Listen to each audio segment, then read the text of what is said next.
ابتدا ہے رب جلیل کے بابرکت نام سے جو دلوں کے بھید خوب جانتا ہے۔ دیکھتی آنکھوں سنتے کانوں صابری میاں کا سلام پہنچے۔ ناظرین کرام، پرانے وقتوں کی بات ہے کہ یمن میں طے نامی ایک قبیلہ آباد تھا۔ اس قبیلے کے سردار کا نام حاتم طائی تھا۔ حاتم طائی اپنی سخاوت اور خدمت خلق کی وجہ سے بہت مشہور تھا۔ اس کی سخاوت کے چرچے دور دور تک پھیلے ہوئے تھے۔ ہر ضرورت مند مدد کے لیے حاتم کے پاس ہی جاتا۔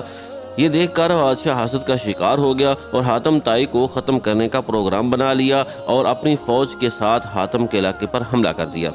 اسے یہ جان کر بہت دکھ ہوا۔ وہ نہیں چاہتا تھا کہ بے گناہ لوگ مارے جائیں، اس لیے اس نے اپنا شہر چھوڑنے کا فیصلہ کیا اور پہاڑوں میں جا کر چھپ گیا۔ بادشاہ اپنی فوج کے ساتھ جب شہر میں داخل ہوا تو کسی نے اس کی فوج کا مقابلہ نہ کیا، کیونکہ حاتم طائی شہر چھوڑ کر چلا گیا تھا۔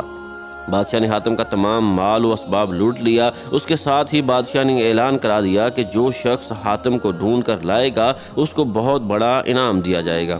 حاتم نے پہاڑ کے ایک کھو میں پناہ لے رکھی تھی۔ ایک روز اسی کھو کے قریب ایک بوڑھا لکڑہارا اور اس کی بیوی لکڑیاں کاٹ رہے تھے۔ وہ بہت غریب تھے۔ لکڑہارے کی بیوی حسرت سے بولی، کاش حاتم طائی ہمارے ہاتھ لگ جاتا تو ہم اسے بادشاہ کے حوالے کر کے انعام پا لیتے اور آرام کی زندگی بسر کرتے۔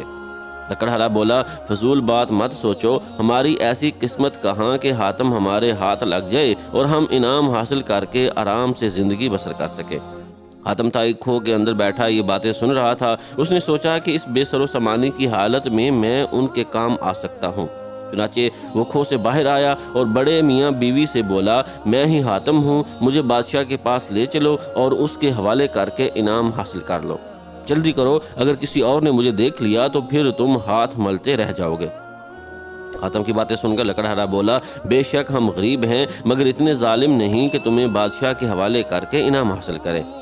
حاتم نے کہا، ارے بھائی، یہ ظلم نہیں، تم مجھے زبردستی پکڑ کر تو نہیں لے جا رہے ہو، میں تو اپنی خوشی سے تمہارے ساتھ جانے کو تیار ہوں، تم مجھے نیکی اور خدمت کا موقع دو گے۔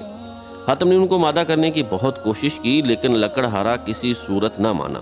لکڑہارا اور حاتم اس بحث میں مصروف تھے کہ کچھ اور لوگ حاتم کو تلاش کرتے ہوئے ادھر آ نکلے۔ انہوں نے حاتم کو پہچان لیا اور اسے پکڑ کر بادشاہ کے پاس لے گئے۔ بوڑھا اور اس کی بیوی بھی ان لوگوں کے پیچھے چل پڑے۔ بادشاہ کے درمیان میں پہنچ کر ہر شخص یہ دعویٰ کر رہا تھا کہ حاتم کو اس نے پکڑا ہے، وہی انعام کا مستحق ہے۔ بہت سارے دعوے داروں کی وجہ سے بادشاہ کے لیے فیصلہ کرنا مشکل ہو گیا۔ آخر بادشاہ نے حاتم سے کہا، تم ہی بتاؤ کہ تمہیں پکڑ کر لانے والا کون ہے تاکہ اسے انعام کی رقم دی جائے۔ حاتم بولا، حضور والا، سچ تو یہ ہے کہ مجھے پکڑنے والا بوڑھا لکڑہارا ہے جو چپ چاپ پیچھے کھڑا یہ تماشا دیکھ رہا ہے، باقی لوگ انعام کے لالچ میں جھوٹ بول رہے ہیں۔ لکڑہارا بولا، حضور والا، سچ تو یہ ہے کہ میں بھی حاتم کو پکڑ کر نہیں لایا بلکہ یہ خود آیا ہے۔